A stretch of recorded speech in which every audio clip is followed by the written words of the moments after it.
গোবিন্দ, না এসে কি পারি? এত করে ডাকছো তুমি, কি করে থাকবো দূরে বলো? এসেছো যখন কথা দাও, আমার কখনো তোমার সঙ্গ ছাড়া করবে না।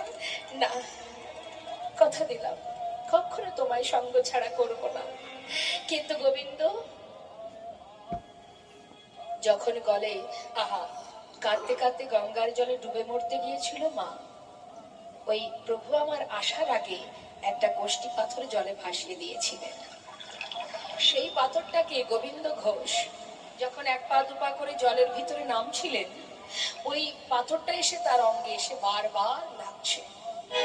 তাই গোবিন্দ ঘোষ সেটাকে হাতে করে নিয়ে তীরে উঠে আবর্জনার মধ্যে ছুঁড়ে ফেলেছিলেন। এখন প্রভু যেই না গোবিন্দ ঘোষের সামনে এসে দাঁড়িয়েছেন, প্রভু বলছে, গোবিন্দ, গঙ্গার ঘাটে তুমি কি কিছু পেয়েছিলে? হ্যাঁ, একটা পোড়া কাষ্ঠ। পোড়া কাষ্ঠ?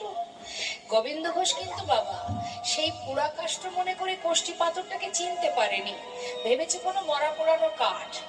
তাই বলছে, প্রভু আমি একটা পোড়া কাষ্ঠ পেয়েছিলাম, সেটা আমি আবর্জনার মধ্যে ছুঁড়ে ফেলে দিয়েছি। গোবিন্দ, আমি যে আসবো সেই জন্যই ওই পাথর, কোষ্টি পাথরটাকে আমি আগে থেকে পাঠিয়ে দিয়েছিলাম। ওটা ছিল আমার আগমন বার্তা। তুমি বুঝতে পারোনি গোবিন্দ, যাও নিয়ে এসো। গঙ্গার ঘাটে গিয়ে ছুটতে ছুটতে সেই আবর্জনার মধ্যে খুঁজে খুঁজে সেই কোষ্টি পাথরটাকে হাতে করে নিয়ে প্রভুর কাছে এসে বলছে, দয়াময় এই দেখো, এই দেখো, কিন্তু সারা গায়ে লেখা আছে কৃষ্ণ নাম, এই কি তোমার আগমন বার্তা? হ্যাঁ গোবিন্দ, এটাই আমার আগমন বার্তা।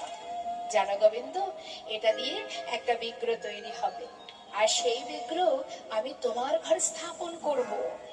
এক ভাস্কর এসে সুন্দর করে বিগ্রহ তৈরি করলেন। বিগ্রহ তৈরি হলো, প্রভু নিজে হাতে প্রাণ প্রতিষ্ঠা করে স্থাপন করে নাম দিলেন গোপীনাথ। গোবিন্দ, বলো দয়াময়, আজ থেকে এই বিগ্রহের নাম গোপীনাথ। বাহ, শোনো, তুমি প্রতিদিন ভিক্ষা করবে, যা পাবে সঞ্চয় করে রেখো না, কিন্তু পুরোটাই সেবায় দিয়ে দেবে, কেমন? আর এবার আমাকে বিদায় দাও, আমি যাই। কোথায় যাবে তুমি? তুমি যে বললে আমায় ছেড়ে যাবে না। গোবিন্দ, আমি তোমায় ছেড়ে যাচ্ছি না, তুমি বুঝতে পারছো না। শোনো, তোমাকে আমি বুঝিয়ে বলি। গোবিন্দ, আমাদের আর গোপীনাথে একই অঙ্গ হয়। সিরিয়াল দেখার সময় সিরিয়াল দেখেন, সিরিয়াল আপনারা